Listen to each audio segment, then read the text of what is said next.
Case 623 by Danny Yu. Chapter 11. So he was, Zola said, but you forget the effects of the serum. I read the reports. It took 7 tries, 3 different methods before they beat the serum with that chemical concoction. Gave me nightmares to read about it. They did ear pierce, but I made a few changes to Erskine's original formula when I still had the base. The serum that was given to the asset is not as fast-acting as the original, nor does it create the same overwhelming physical change. I sacrificed those components for adaptability, and the serum has always had tendencies to imitate a virus. It seeks to be self-perpetuating. The only way to manage that is to keep the host capable of reproduction. Red Hydra may have succeeded, but the serum still found a way, as evidenced by the physicals the asset has undergone at the last few missions. He is perfectly fertile, just not in the sense traditionally associated with a male. Tony pushed himself up from the ground, trying to figure out some way to dealing with the Chitauri all but swarming him, swarming the city, threatening to wreck absolutely everything. He gritted his teeth, shot his repulsors at the nearest soldiers, forced himself to keep going, even as his body reminded him of just how long he'd gone hard without rest. Adrenaline pumped through him, helped him keep his focus as he took out another handful of aliens. He did his best to force his thoughts lingering in the dark corners of his mind silent, but couldn't quite seem to manage. Couldn't seem to stop wondering what would happen if they failed here, if the invasion swept over the rest of the world. What would happen to Jamie if this spread, even if they did end up winning? In the pit of his stomach, a tight ball of icy fear knotted itself together that much more tightly, even as another cluster of Chitauri came at him, forced him back to the ground. "Stark, you hearing me?" A voice called through the suit speakers. Fury, Tony realized, even though he couldn't quite spare the moment it would take to answer. "We have a missile headed straight for the city." "How long?" Tony managed and paid for the split second's distraction when one of the aliens slammed a metal beam over the back of his neck, slamming his head into the asphalt. 3 minutes at best, Fury responded, and Tony raised his head back up, got his nearest enemies with a pair of repulsor blasts. "Stay low and wipe out that missile." "Jarvis, put everything we got into the thrusters!" Tony said, getting up on his haunches and taking in the direct situation. "I just did," Jarvis replied. Tony fired off another few blasts and shot up into the air, kicking off the stubborn alien clinging to his boot. He set the course and jetted off with as much speed as the damaged suit could muster. "I can close it," he heard Natasha say, the words seeming to come from far away as he flew over the harbor. "Can anyone hear me? I can shut the portal down." Tony let out a breath at those words. They could contain it then. If they could stop more Chitauri from coming through, then the rest of the world were safe. Except there was still a nuke headed for Manhattan, and... He inhaled on a shudder, kept his course. "Fuck. Do it!" Roger said. "No, wait!" Tony said, and God, he wanted so badly for something miraculous to come in and change the situation, make it so he didn't have to do what he was about to do. Wished he could just jut it down in DC and pull Jamie into his arms, hold on to him, forget that any of this had ever happened. But what kind of man would that make him? Not someone worthy of being Jamie's father, that was for fucking sure. "Stork, these things are still coming," Roger said. "I got a nuke coming in, it's gonna blow in less than a minute," Tony said, altering his course just slightly to make sure he would be at the right angle. He braked, did a 180, and pushed the speed as high as it would go! And I know just where to put it.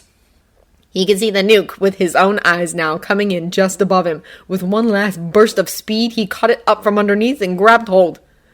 "Stork," Roger's voice was almost too loud over the speakers.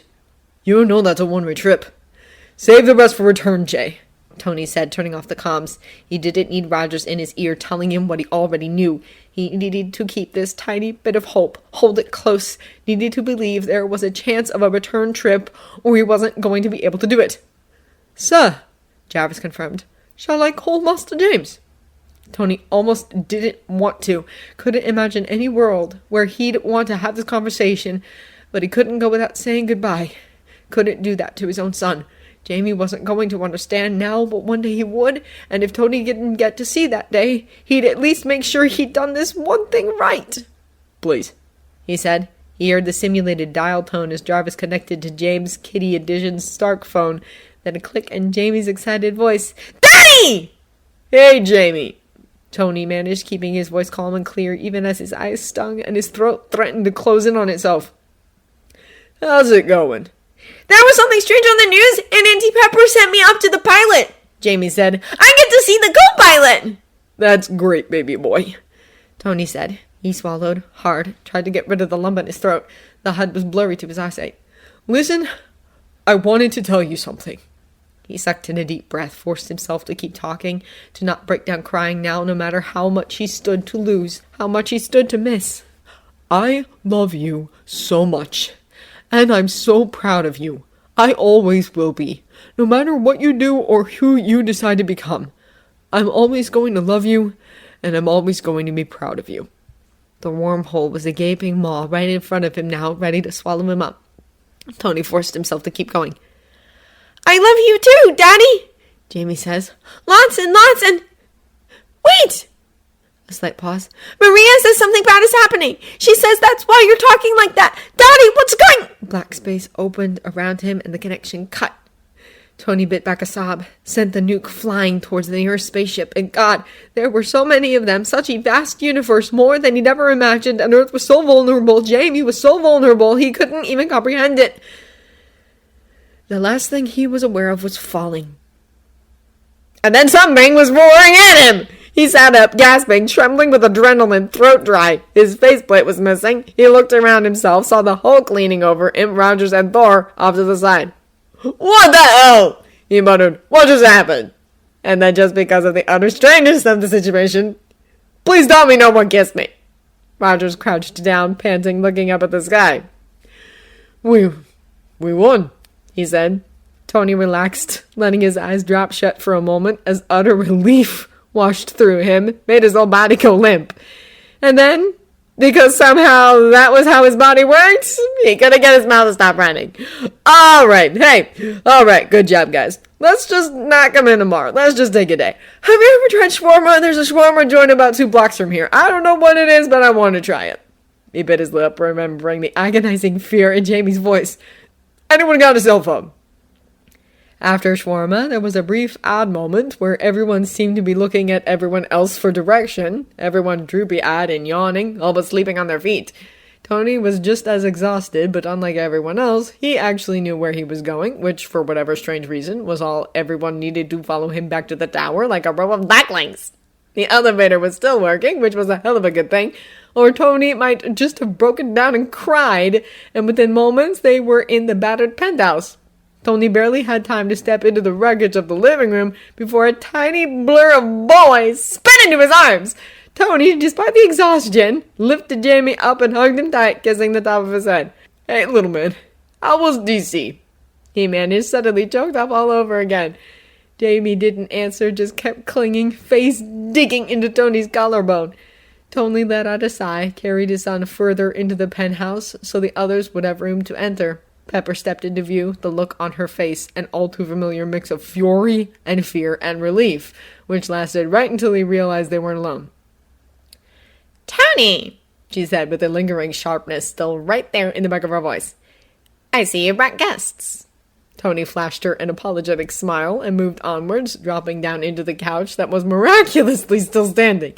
Hey, look, Jamie, Natasha is here. You remember Natasha, right? Comes to visit every once in a while, make sure Daddy is behaving himself. Slowly, Jamie turned around, sticking his thumb in his mouth and keeping it there as he looked at the newcomers with wide eyes. Hi, Nat, he said, and just from the sound of his voice, Tony could tell he'd been crying. Made him want to punch someone's face in. Natasha dredged up a tired smile. Hello there, James. How are you? Jamie gave a small, shy shrug, snuggling closer to Tony's chest and turning halfway back around, his free hand grasping Tony's t-shirt, bunching it up. Tony ruffled up his hair, the movement slow and tired, but still having Jamie right there, being able to touch him and feel the warmth of him. It filled something inside him that had gone cold and empty and frightened these past few days. He wasn't about to give that up just yet. Still, people were gaping, and Tony was pretty sure only part of that could be written off as exhaustion. Part of it was probably Jamie. Everyone, this is James Stark, he said. Jamie, these are the Avengers, I guess. Can you say hi? Jamie stuck his thumb deeper into his mouth, looking at the strangers through his lashes. Finally, movement slow, he pulled his thumb free. Hi, he said, voice barely more than a soft little squeak, and in that moment he sounded more his age than Tony thought he probably had since he'd been maybe 8 months old. Thor was the one to finally break the sudden silence. "It is an honor to meet you, son of Stark," he greeted. "I did not know you had a son, Stark." Tony cleared his throat. "Yeah, we didn't really have a whole lot of time to sit down and have a family discussion, big guy." "And you must be the Lady of Stark," Thor barreled on, walking up to Pepper and bending over her hand to kiss it, and Tony was half certain this whole scene was just an illusion that came from complete and utter exhaustion. "Your son is most beautiful." Pepper blinked and, damn, was that an actual bush? "No," she says. "No, I'm not. I am Pepper Potts. I run Stark Industries, and I'm not Jamie's mother." Thor frowned. And this whole situation was so awkward. Tony would be laughing his ass off if it weren't happening to someone else. Unfortunately, it was not. Tony cleared his voice. "So, Pep, do we have any rooms that are intact enough to put these guys up?" Pepper opened her mouth to answer, but Jamie beat her to it, tiny index finger pointing at Rogers. "He's a Batman!" Jamie said. "He's a bad Batman! Maria told me so! He's Captain America!" And yeah, okay, Tony might not like Rogers all that much, which Jamie had apparently picked up somehow. Still not exactly a good thing. And Rogers looked positively crushed, which, yeah, alone in a world you don't know, and the son and grandson of an old friend both contribute to giving you a rough start by clearly not liking you. Ouch! At least people couldn't claim Tony didn't have some kind of sense of empathy. "Is he wearing a cowl?" Tony asked. Jamie looked uncertain, but shook his head. "Then he's not Captain America right now," Tony said. "He's just Steve Rogers, and Steve Rogers is one of the good guys, okay? Tell Maria she's wrong." Jamie looked thoughtful for a moment, then nodded, sticking his thumb back in his mouth. Tony mouthed, "Sorry," and overactive imagination over the top of the toddler's head, wincing slightly. "Pep," Tony reminded, pretty desperate by now to get this whole situation over with, and Pepper immediately turned into the master organizer she was, pointing everyone in all different directions until everyone was gone. Then she took charge of Jamie and shooed Tony off as well.